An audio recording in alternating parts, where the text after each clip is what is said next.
Mummy, मैं आपको कितनी बार मना कर चुकी हूँ कि मैं जिस घर में किसी को जानती नहीं, पहचानती नहीं, उस घर में मैं शादी कैसे कर सकती हूँ। मैं तो ससुराल में बिल्कुल अकेली पड़ जाऊंगी। पर प्रीति बिटिया, एक न एक दिन तो हर लड़की को अपने ससुराल जाना ही पड़ता है, और ये तो हर लड़की के साथ होता है। ससुराल में जाकर एक दूसरे को पहचानना, सबके दिलों में जगह बनाना, सबसे प्यार बांटना, यही तो रीत है। मम्मी, अगर इसे ऐसी जगह शादी नहीं करनी जहाँ इसे कोई नहीं जानता, तो ऐसी जगह तो कर सकती है ना जहाँ ये किसी को जानती हो, कोई इसका साथी हो। अरे कोमल दीदी, अच्छा हुआ आप आ गए। मम्मी को देखो ना, कब से शादी कर ले बोल रही हैं। जब मैंने बोल दिया कि मुझे अभी शादी नहीं करनी, तो क्यों बार बार मम्मी जिद कर रही हैं? ठीक ही तो कह रही है मम्मी, एक न एक दिन तो शादी करनी ही है, तो क्यों ना समय रहते खुशी का काम ठीक ठाक हो जाए। वैसे अगर तुम कहो तो मैं तुम्हें एक सलाह दे सकती हूँ। मेरा इकलौता देवर मोहित अभी नई नई नौकरी पर लगा है और माँ बाबूजी उसके लिए लड़की देख रहे हैं, पर मोहित को अभी कोई लड़की पसंद नहीं आ रही है। अगर आपकी रजामंदी हो तो मैं प्रीति के लिए अपने देवर से बात करूँ मम्मी? ये तो बहुत अच्छा रहेगा कोमल बिटिया। अगर तेरे ससुराल वाले इस बात के लिए मान जाते हैं तो तेरे पापा और मुझे तो कोई ऐतराज नहीं। और प्रीति तू बता? मुझे क्या पता दीदी, आपको जो ठीक लगे वैसे करो। अच्छा, मैं अभी आती हूँ। प्रीति शर्मा कर अपने कमरे में चली जाती है। प्रीति और कोमल दोनों सगी बहनें थीं। कोमल की शादी शहर के ही एक बड़े ऊंचे घराने में हुई थी। कोमल प्रीति की शादी की बात अपने देवर से करती है। सब लोग इस रिश्ते के लिए मान जाते हैं, क्योंकि प्रीति के स्वभाव को सब जानते थे। सबकी रजामंदी से खुशी खुशी रिश्ता तय हो जाता है और प्रीति और मोहित की शादी हो जाती है। प्रीति नई नवेली दुल्हन बनी, नए नए सपने संजोए अपने ससुराल आती है। सब कुछ बहुत अच्छे से चल रहा था। दोनों बहनें मिलकर खुशी खुशी घर का काम निपटाती। घर का माहौल बहुत ही शांतिपूर्ण था। पर कहते हैं ना, जहाँ 4 बर्तन होते हैं वो कभी न कभी बज ही जाते हैं। कोमल की सास प्रीति के स्वभाव से बहुत खुश थी। एक दिन सास का एकादशी का व्रत था। कोमल थोड़ी देर से सोकर उठी, इसलिए प्रीति ने सास के लिए फलाहार की कई सारी चीजें बना डाली। ये देखकर सास बहुत खुश हुई। प्रीति बहू, मैं तो धन्य हो गई जो तुम जैसी बहू ऊपर वाले ने मुझे दी। मेरी दोनों बहुएं लाखों में एक है। वैसे तुमने तो फलाहार की इतनी सारी चीजें बना डाली, मेरा तो पेट अच्छे से भर गया। माँ जी, आपको फलाहार पसंद आया? ये मेरे लिए बहुत खुशी की बात है। अपनी सास की प्रशंसा की हकदार पहले अकेली कोमल हुआ करती थी, पर अब सास का प्यार बढ़ गया था। प्रीति की तारीफ सुनकर कोमल को अपनी बहन से थोड़ी ईर्ष्या होने लगी, इसलिए उसके व्यवहार में बदलाव आने लगा। कोमल दीदी देखना, मैं कढ़ी बना रही थी। पकौड़ों के लिए इतना बेसन काफी रहेगा ना? देखो प्रीति, अब तुम मेरी छोटी बहन नहीं हो, तुम मेरी देवरानी हो, इसलिए घर की जिम्मेदारियां सीख जाओ। अब हर समय मैं तुम्हें थोड़ी बताती रहूंगी कि क्या सही है और क्या गलत है। खुद भी तो बनाना सीखो, और वैसे भी मुझे बहुत सारे काम है। आज से पहले कोमल ने प्रीति से कभी ऐसे बात नहीं की थी, पर प्रीति इस बात पर ध्यान नहीं देती। अब तो कोमल अक्सर प्रीति को नीचा दिखाने की भी कोई कसर नहीं छोड़ती थी। एक दिन प्रीति ने गलती से दाल में देसी घी के तड़के की जगह तेल का तड़का लगा दिया, जिस पर कोमल उसे टोकने लगी। प्रीति, तुम्हें पता है ना कि माँ जी को देसी घी के तड़के वाली ही दाल पसंद है, फिर तुमने तेल का तड़का क्यों लगा दिया?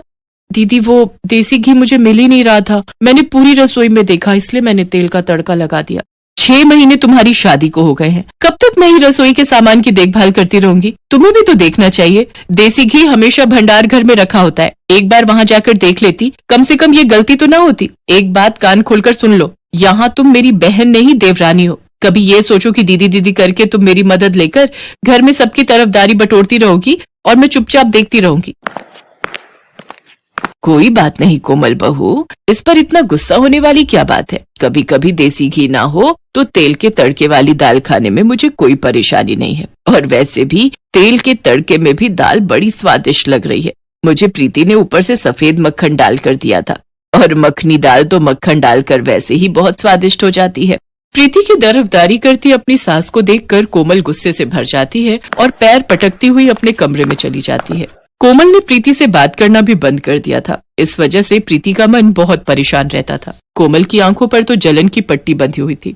एक दिन, क्या हुआ कोमल, तबीयत तो ठीक है? आज सुबह से ही सो रही हो। अरे तुम्हें तो बहुत तेज बुखार है। माँ जी, मेरा सिर दर्द से फट रहा है, बड़ी घबराहट भी हो रही है। प्रीति बहू, जल्दी आओ, देखो कोमल बहू बुखार से तप रही है और इसने किसी को कुछ नहीं बताया। सूरज भी शहर से बाहर गया हुआ है।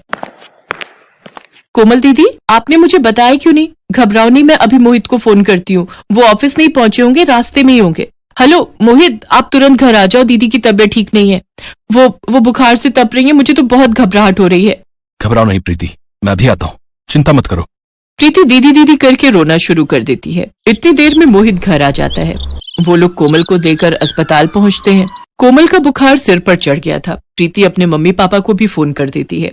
वो लोग भी अस्पताल पहुंचते हैं। प्रीति रो रो कर डॉक्टर से अपनी दीदी को ठीक करने की बात कह रही थी। डॉक्टर साहब मेरी दीदी ठीक हो जाएगी ना? प्लीज आप उनका अच्छे से इलाज कीजिए, मेरी दीदी को ठीक कर दीजिए डॉक्टर। एक हफ्ते बाद कोमल की तबीयत में सुधार आता है और उसे हॉस्पिटल से छुट्टी मिल जाती है।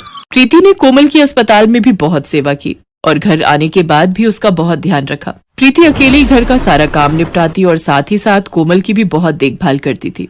प्रीति की देखभाल से कोमल बहुत जल्दी ठीक हो गई। कोमल भी अपनी बहन प्रीति के सेवा भाव को देख रही थी। कोमल को अपनी गलती का एहसास कराने के लिए एक दिन उसकी सास बोली, प्रीति ने तुम्हारी कितनी सेवा की है बहू, भगवान ऐसी देवरानी सबको दे।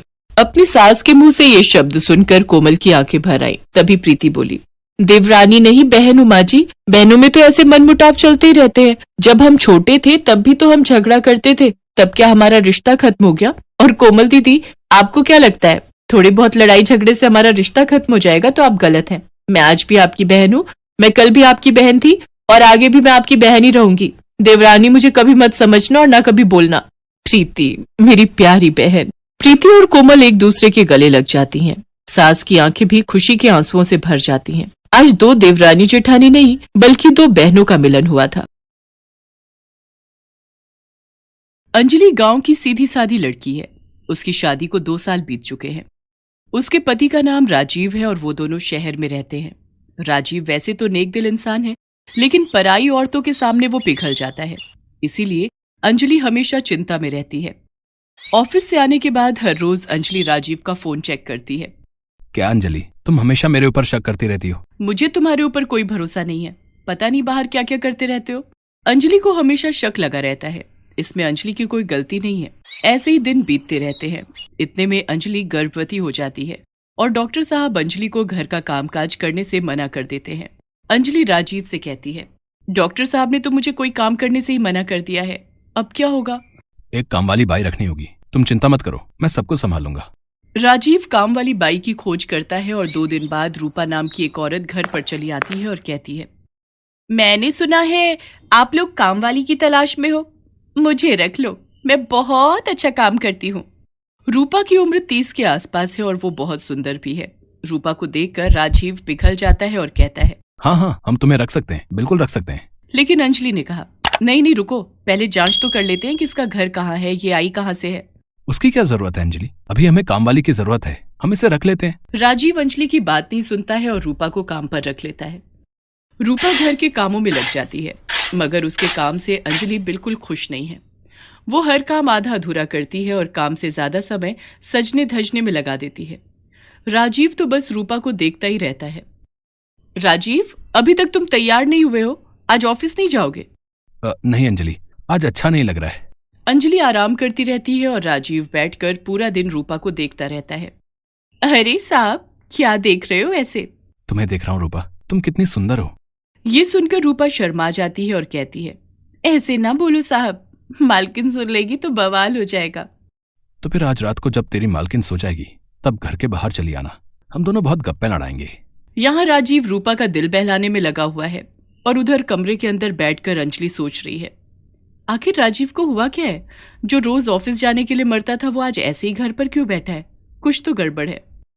रात को अंजलि खाना खाकर सो जाती है। राजीव इसी के इंतजार में था। अंजलि के सोते ही राजीव घर के बाहर चला गया।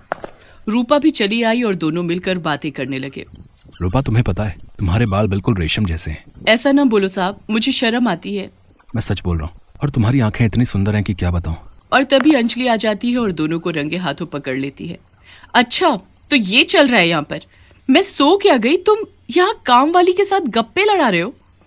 अंजलि को देखकर दोनों घबरा जाते हैं। रूपा डरी हुई आवाज में कहती है, अब नहीं मालकिन, मेरा कोई दोष नहीं है, साहब ने ही मुझे बुलाया था। अरे हाँ अंजलि, मैंने ही रूपा को बुलाया था। असल में रूपा के पिता की तबीयत बहुत खराब है, इसलिए सोचा था कि उसे कुछ पैसे दे दूं। ये लो रूपा, 2000 रुपए, अब जाओ यहाँ से। रूपा पैसे लेकर चली जाती है, लेकिन अंजलि का शक नहीं जाता। अगले दिन से अंजलि ने रूपा की निगरानी करनी शुरू कर दी। ये रूपा मुझे कुछ ठीक नहीं लग रही है और राजीव का तो कोई भरोसा ही नहीं है। ऐसे ही कुछ महीने बीत गए। इन महीनों में राजीव रूपा पर पूरे तरीके से फिदा हो गया। उसने रूपा की तनख्वाह भी बढ़ा दी। रूपा भी काम चोरी करने लगी। एक दिन अंजलि ने देखा कि उसके कमरे से उसकी घड़ी गायब है। अंजलि ने इधर उधर ढूंढा लेकिन घड़ी नहीं मिली। अंजलि ने कहा, घड़ी ऐसे तो गायब नहीं हो सकती, कल रूपा आई थी यहाँ, जरूर उसी ने ली होगी, उसके ऊपर मुझे पहले से ही डाउट था। अंजलि की बात सुनकर राजीव ने कहा, अरे नहीं अंजलि, रूपा इतनी बुरी भी नहीं है, तुम्हारी घड़ी कहीं गिर गई होगी। राजीव मानने को राजी ही नहीं कि रूपा ऐसा कर सकती है। उसके बाद से हर 2 दिन में घर से कुछ न कुछ गायब होने लगा। मगर राजीव ने रूपा को काम से नहीं निकाला क्योंकि वो तो रूपा से। अंजलि ने सोचा कि कुछ तो करना ही पड़ेगा और इसके कुछ ही दिनों बाद अंजलि अपना पेट पकड़कर बैठ गई और जोर जोर से चिल्लाने लगी, आह, दर्द हो रहा है, पेट में बहुत दर्द हो रहा है। राजीव और रूपा दौड़ कर आए। राजीव ने अंजलि को अस्पताल ले जाने के लिए गाड़ी बुलाई और रूपा के हाथ में घर की चाबी देकर राहुल अंजलि को लेकर निकल पड़ा अस्पताल की तरफ। कुछ देर बाद अंजलि ने चिल्लाना बंद कर दिया और कहा, पेट दर्द ठीक हो गया राजीव, चलो अब घर वापस चलते हैं। लेकिन अभी तो तुम दर्द से तड़प रही थी। हाँ, मगर अब मैं ठीक हूँ, अब चलो घर वापस। ड्राइवर ने गाड़ी घुमा ली। घर के सामने पहुंचते ही अंजलि ने देखा कि घर का दरवाजा खुला हुआ है। अंजलि राजीव के साथ घर के अंदर घुस गई और उसके बाद जो हुआ वो राजीव ने कभी सोचा भी नहीं था। उन दोनों ने देखा कि रूपा घर का सारा सामान इकट्ठा करके एक पोटली में बांध रही है। दोनों को देखकर रूपा चौंक गई। अरे आप दोनों तो अस्पताल जाने वाले थे। मैंने पेट दर्द का नाटक किया था, मुझे पता था कि तुम एक चोर हो, इसीलिए मुझे ये नाटक करना पड़ा। छी रूपा छी, मुझे तुमसे ये उम्मीद नहीं थी। राजीव, पुलिस बुलाओ। रूपा अंजलि के पैर पकड़कर रोने लगी। मुझे माफ कर दो मालकिन, मुझसे गलती हो गई। मगर अंजलि ने एक भी बात नहीं सुनी। कुछ देर बाद पुलिस आ गई और रूपा को अरेस्ट करके ले गई। अंजलि ने राजीव से कहा, देखो राजीव, बीवी के अलावा और कोई सगा नहीं होता। राजीव ने अंजलि से माफी मांग ली। मुझे माफ कर दो अंजलि, आज मुझे समझ में आ गया है कि इस दुनिया में अगर कोई मुझसे सबसे ज्यादा प्यार करता है तो वो तुम हो। आज से मैं किसी भी औरत को आंख उठाकर भी नहीं देखूंगा। राजीव सुधर गया और इसके बाद से उसने और किसी औरत से बात भी नहीं की। कुछ महीनों बाद दोनों को एक बेटा हुआ और सभी खुशी खुशी